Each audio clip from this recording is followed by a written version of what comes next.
Hey, how's it going? It's your boy Pokestonks here with another video. Today we will be ranking every mainline series Pokemon game. I'm excited for this. I've seen other people doing it, and honestly, obviously everything is subjective, but I think my list is gonna be definitely a really good one. I definitely think I have the credentials, you know, after playing Pokemon like literally my whole life. I can probably tell which one is like the best Pokemon game. This is gonna be a pretty objective list. Alright, okay, so without further ado, let's get straight to the ranking. Alright, so first of all, we have Pokemon Red and Blue, the first original games. I'm gonna put them B tier. Those were literally the first game, like the introduction to Pokemon. They are extremely glitchy, like you can exploit, you know, a lot of things in Red and Blue. Now, listen, like you can definitely exploit, you know, in other Pokemon game, in future Pokemon game, you can pretty much like exploit like nearly every single game, honestly. But these games are broken. I think these are the only games that you could literally accidentally like glitch something, and then like the games are broken in a sense, and there's a lot of things that are not intended to be the way they were. So that's why I'm putting it in B tier, because it was introduction to Pokemon though, so I can't really like knock them down for that. Alright, next up we got Pokemon Yellow. Honestly, they're pretty much the same game. They're just, I guess, a little bit better than Red and Blue. You do have colors in those games, and you have the little like Pikachu you know, following you, which is cool. But and you can get all three starters, so that is really cool. But aside from that, they're pretty much like identical games, so I'll just put them like right here. Next up we got Generation 2. We got Gold and Silver. All right, now hear me out. Gold and Silver, theme wise and the games themselves are actually pretty fun. They're pretty good, and they're a really good sequel to you know, Red and Blue, as you get to go back to Kanto. Like that's a big plus, bro. Think about it. Like going back to a second region. These are the only games I get to do 2 regions and actually challenge all the gym leaders. I do like pretty much 16 badges. So for me, that's a big plus. However, I would still put them in B tier, because obviously I think there are definitely games like later on that are better than that. But I will put them ahead of Kanto. I definitely think Johto is more fun. All right, next up we got Crystal. Crystal kind of same thing as Yellow, not that much change. You know, you have the whole like Suicune plotline and stuff, but they're pretty much the same game. You have like, I think, the little animations and stuff. It's cool. I'll put them like right ahead of Gold and Silver. All right, next up we got Ruby and Sapphire. Yeah, you know what? I think I might have to do this. I think I'm gonna have to move everything down a little bit. Yeah, I think this is better. I don't think C is bad. I think C is kind of like the bare minimum of what a Pokemon game is. And those are like really, those are literally the first games in the franchise. So they had to like improve from that. Ruby and Sapphire, those were like the games I played the most as a kid. So I have the most experience with those games personally. I would probably say they're a B tier. I think the region was extremely fun. It was definitely more challenging than the first 2 generations, in my opinion. Like you actually had to think more to beat the games. Next up we got FIRERED and LEAFGREEN. All the tier lists that I see, people really underestimate them. Those games are amazing, bro. I'm putting them all the way up to A tier. They're really goated games. They're literally Kanto, but the cool thing about them is the additions of the CV Islands. Yeah, that's what they call it. The CV Islands. Those islands are extremely fun. As a kid, I didn't even know there's like multiple ones. Like I thought there was only like 3 of them, but then later on as I grew up, that I finally found out that you had like I think like there's like 8 of them total, and you have like a whole like plot with like Team Rocket and like this and that, and then you can catch like other like Johto Pokemon in it. Like it's extremely fun. And FIRERED and LEAFGREEN, they're literally like the first remakes that really did a great job of like improving the original games, you know, unlike Yellow and Crystal. All right, next up we got Pokemon Emerald. All right, so hear me out. Emerald is goated. It's an amazing game. It's literally Ruby and Sapphire, but it's perfected. The plotline, everything is great. The game is like, the difficulty is great. You know, I didn't really talk about Pokemon design until this point, but the designs, you know, Hoenn Pokemon in my opinion are really great. Yeah, in Pokemon Emerald we get the first ever like cutscene. I think the whole plot, you know, with Groudon and Kyogre, and then you see like Rayquaza coming in. I think it really like completes the story better than just, you know, fighting Groudon and fighting Kyogres with like different versions. It really brings like the whole theme of Hoenn to life. You also get the introduction of the Battle Frontier, which is, you know, goated. Like if you've seen the anime and all that, like it's literally that. Like it's amazing. It gives you so much extra things to do in the game. Overall, Emerald, in my opinion, is an S tier. I don't think it's the best game, because y'all see which one is, but easily top tier. It's literally one of the best Pokemon games of all time. And next up we got Diamond and Pearl. All right, now hear me out. Diamond and Pearl, I love Sinnoh. But Diamond and Pearl are kind of bad. They're kind of bad games. Now, I'm not going to put them all the way bad because, in my opinion, there's like worse games than that. But I will put them right around here. Diamond and Pearl like, again, it's not biased or anything because I did play them a lot. Like, aside from Ruby and Sapphire, Diamond and Pearl are probably the games I played the most as well. Diamond and Pearl, the games are very, very like shallow. Like the trainers, team, everything don't really make sense in the game. Like you have like a fire like LE4 who barely has any fire type Pokemon. You barely have any fire Pokemon in the game in general, where you literally have to pick Infernape, or else you're literally out of a fire type, or you have to like, I think it's like a Rapidash that you have to use. So the games are really, really badly like structured and made. I would say like close to broken, but again, the plot itself is really, really good. But I'm gonna put them in C because I think Diamond and Pearl by themselves, they're really, really meh games. However, we got Pokemon Platinum. Pokemon Platinum is an S tier. I'm not gonna put it as the best game, but it is an S tier, ahead of Emerald. Pokemon Platinum is easily one of the best games of the franchise, easily. Pokemon Platinum took basically a pretty decent region with Sinnoh and everything, but they pumped everything. They fixed every single problem that Diamond and Pearl had. They made the game amazing, and not only did they like fix how hard the game is, like Pokemon like Team, like they literally fixed everything. They added like a bunch of different forms. You have the whole Giratina plotline with the Distortion world. The game is amazing. Like I think I've never had more fun playing a game than I did with Platinum. Platinum is just so good. You also have the slow issue where Diamond and Pearl are so slow. They're extremely slow. Whereas Platinum, I think it's a little bit faster. It's still kind of slow, but it's definitely faster than Diamond and Pearl, which that really helps because like, bro, playing Diamond and Pearl like back in 2007 was horrible. I'll tell you what, that was hype, but Heart Gold and Steel Silver, in my opinion, are the best game of all time. They're the best game of the franchise. Again, Generation 4 game. This, in my opinion, was the peak of Pokemon. Why was it the peak of Pokemon, you might ask? Because they took Gold and Silver, which again, it was alright. Like I think Johto region, for most part, is alright. It's kind of mid in my opinion, but they added so much to it. They added so much. The games look beautiful. They look crisp. The little like additions to like little things, like for example like the GTS, everything being like in the bottom screen. The way like things are organized in the game just makes sense. You get the Pokeathlon, which is actually fun. It's actually like a fun mini game that you have for once. You get to go back to Kanto as well, so you got double region. Every like party, everything looks great. Like every Pokemon like the trainers have like is well done and like well like you know what I'm saying. You get to go back to Kanto, you get to do like a whole lot of things. They added like a lot of stuff in the games. They really revamped the original games.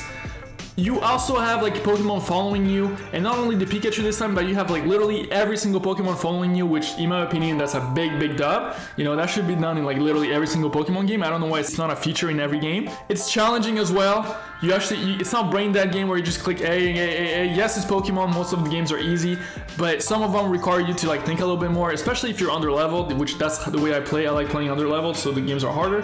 You have like a bunch of legendaries in the game. You have like Kyogre. You can catch Kyogre, Groudon, Latios, Latias. So many Pokemon like in this game. Like they really did a good job. You have a whole Arceus little event that you can literally get like a Giratina, Dialga, or Palkia level 1.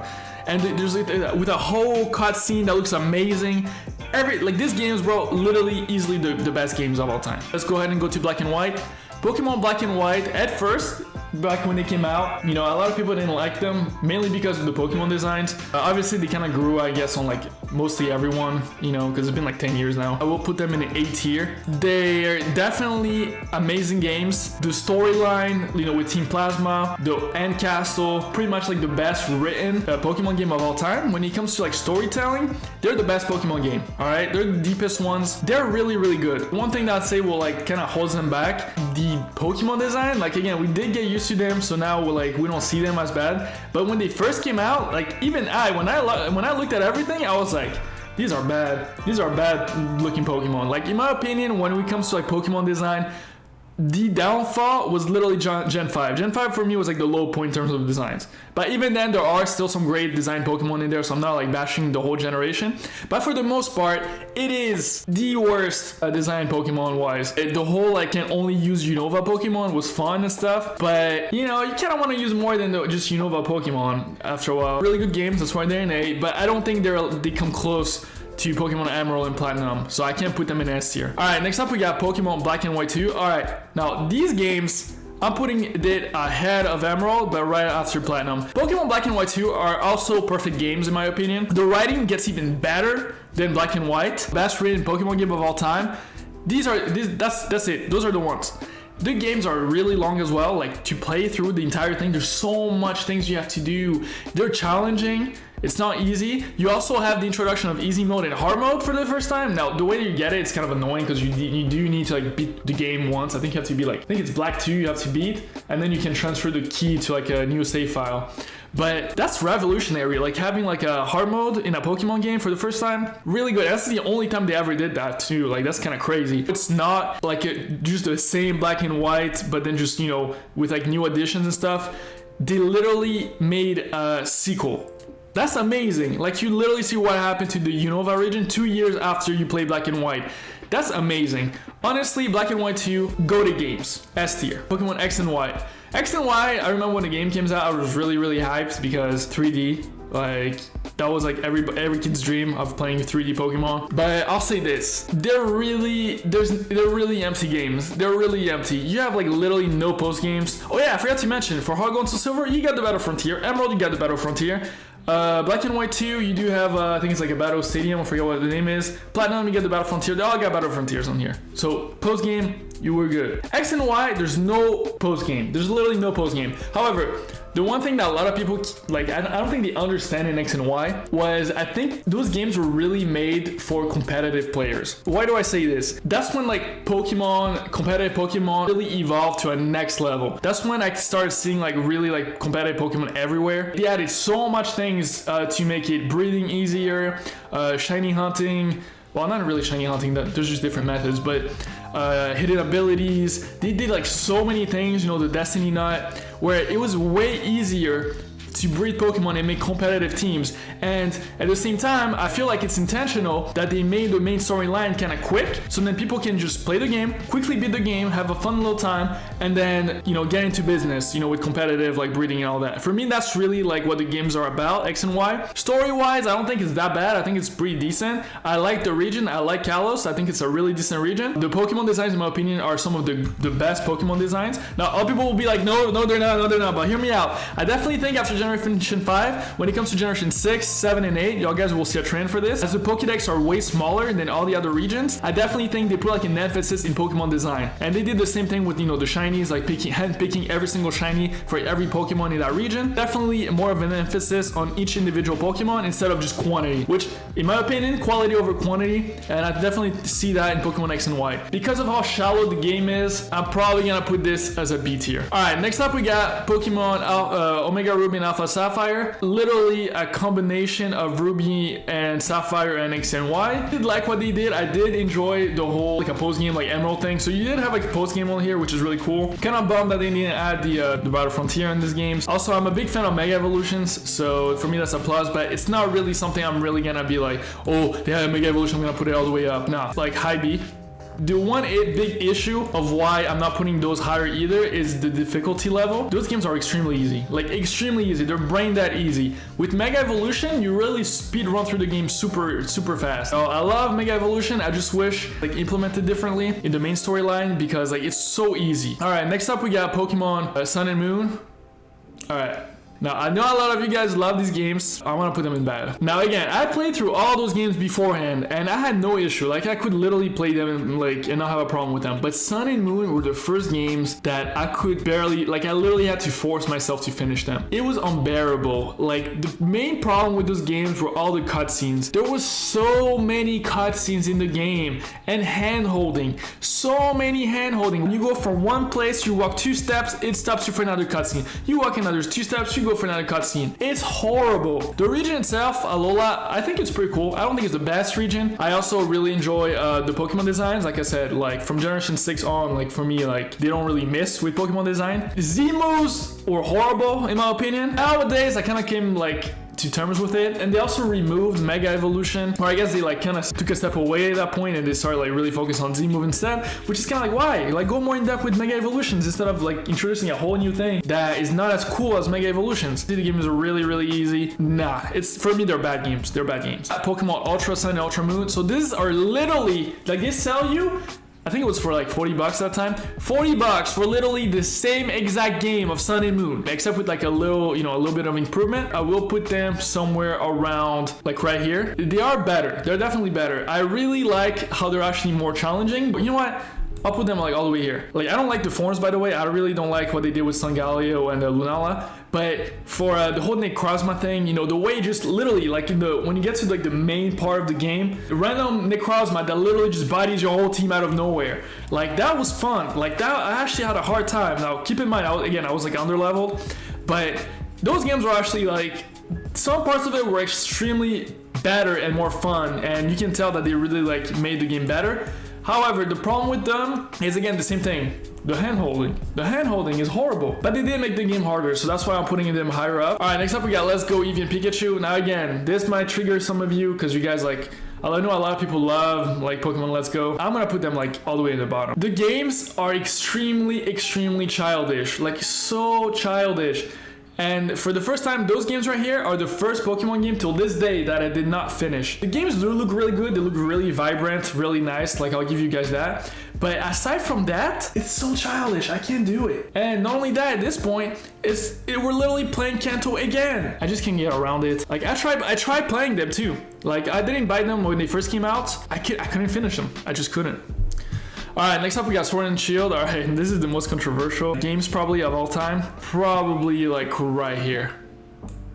Up of C tier. The problem that I have with Sword and Shield obviously is the decks. Like in my opinion, they could have totally, like their excuses for cutting up the decks was like, did not make sense. They should have just added every single Pokemon, especially after Backlash. Like I don't understand like why you can just do an update, add every single Pokemon, people are happy, done. The DLCs are extremely fun. I play both DLCs, especially the Crown Tundra. I definitely think it's definitely like top tier, but you do have to pay so much just to get access to everything. Dynamax thing, it's not really my cup of tea. Like I don't think it's that bad. Like I kind of grown accustomed to it. They're easy games again. Like they don't stop being any easier. Main problem is the story itself. The story is horrible, guys. It's horrible. Easily one of the worst stories in any Pokemon game of all time. So bad. But with that being said, and with the DLCs, if you like take away the fact that you have to pay for them, you do get a lot of post-game content, and the wild areas are really fun. Like when they first came out, like, I know a lot of people, like all of you guys that played the game, are probably spent hours and hours going through that. The graphics themselves, like I'm not gonna criticize and be like, yeah, they're horrible, like all the haters. They could have been definitely better, obviously. Like the new Pokemon designs look amazing. Brilliant Diamond and Shining Pearl, not much to say about those. Put them like right here. They're literally Diamond and Pearl. These are not remakes or remasters of the game. They could have totally just copied like Platinum, and this would have literally been bumped all the way like to like S tier. But for the most part, everything looks more polished. You do have the horrible affection boost. Like I hate that. I hate the affection boost. Just with that alone, I might have put it like underneath Diamond and Pearl. But the one thing, Cynthia in this game is filthy, and the whole Elite Four like rematch is filthy. That alone just bumps it all the way up here. All right, next up we got, and actually that's gonna be the final game because I'm not ranking Scarlet and Violet because obviously it's not out yet, and those games are not mainline series. Pokemon Legends Arceus, I will put them S tier. I think I'll put them here. I like Platinum. Yeah, I think I like Platinum more too. The way that they did the whole open world things, their whole interactions with Pokemon, the whole like areas, like the whole exploration, like the whole adventure. I know what this game is not for everyone. The story is good. The new region variants are cool. Difficulty level is not the hardest thing, but it is pretty challenging. Like if you looked at my live streams that I did, like I had a hard time with like some of them, especially like the Arceus at the end. Whew. And the Volo battle. Ooh. That about concludes my tier list. If you agree or disagree, let me know in the comments, and I will link this in the description, so if you guys can do the same. Be sure to leave a like, subscribe for more content, and click on the bell icon to not miss any videos. Have a blessed rest of your day, and I'll catch you guys next time. Peace. Stonks. If you like this video, make sure to watch this one, or maybe this one. Who knows? I'm not forcing you, but it would be cool if you did, because you'll probably, you know, continue experiencing good dopamine. So, yeah. See ya later, bro.